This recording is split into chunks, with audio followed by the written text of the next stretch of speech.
Emma by Jane Austen, Volume 1, Chapter 17.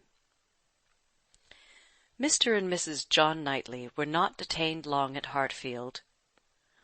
The weather soon improved enough for those to move who must move, and Mr. Woodhouse having, as usual, tried to persuade his daughter to stay behind with all her children, was obliged to see the whole party set off, and return to his lamentations over the destiny of poor Isabella, which poor Isabella, passing her life with those she doted on, full of their merits, blind to their faults, and always innocently busy, might have been a model of right feminine happiness. The evening of the very day on which they went brought a note from Mr. Elton to Mr. Woodhouse, a long, civil, ceremonious note, to say, with Mr. Elton's best compliments, that he was proposing to leave Highbury the following morning, in his way to Bath, where, in compliance with the pressing entreaties of some friends, he had engaged to spend a few weeks, and very much regretted the impossibility he was under, from various circumstances of weather and business, of taking a personal leave of Mr. Woodhouse, of whose friendly civilities he should ever retain a grateful sense, and had Mr. Woodhouse any commands, should be happy to attend to them. Emma was most agreeably surprised. Mr. Elton's absence just at this time was the very thing to be desired. She admired him for contriving it, though not able to give him much credit for the manner in which it was announced. Resentment could not have been more plainly spoken than in a civility to her father, from which she was so pointedly excluded. She had not even a share in his opening compliments. Her name was not mentioned, and there was so striking a change in all this, and such an ill-judged solemnity of leave-taking in his graceful acknowledgments, as she thought at first could not escape her father's suspicion. It did, however. Her father was quite taken up with the surprise of so sudden a journey, and his fears that Mr. Elton might never get safely to the end of it, and saw nothing extraordinary in his language. It was a very useful note, for it supplied them with fresh matter for thought and conversation during the rest of their lonely evening. Mr. Woodhouse talked over his alarms, and Emma was in spirits to persuade them away with all her usual promptitude. She now resolved to keep Harriet no longer in the dark.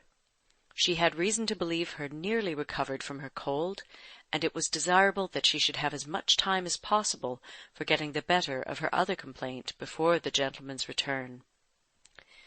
She went to Mrs. Goddard's accordingly the very next day, to undergo the necessary penance of communication, and a severe one it was.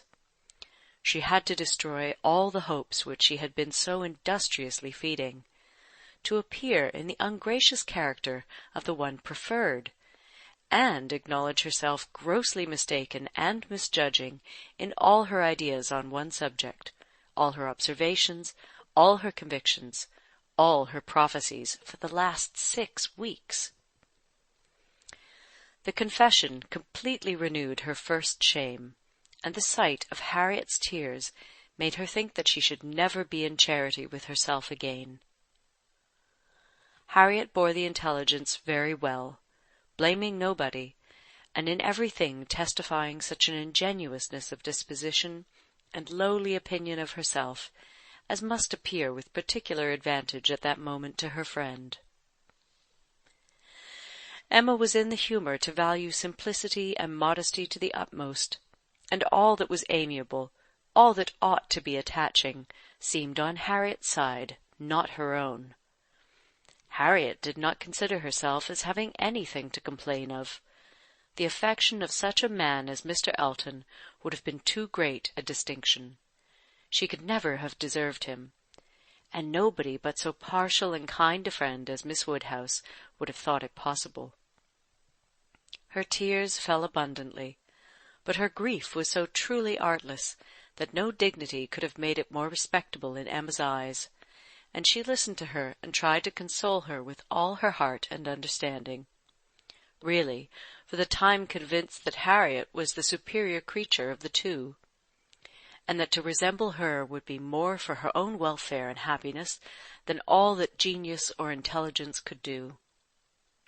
It was rather too late in the day to set about being simple-minded and ignorant, but she left her with every previous resolution confirmed of being humble and discreet, and repressing imagination all the rest of her life.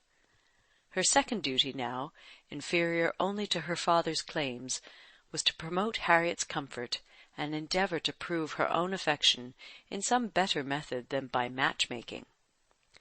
She got her to Hartfield, and showed her the most unvarying kindness, striving to occupy and amuse her, and by books and conversation to drive Mr. Elton from her thoughts. Time, she knew, must be allowed for this being thoroughly done, and she could suppose herself but an indifferent judge of such matters in general, and very inadequate to sympathize in an attachment to Mr. Elton in particular.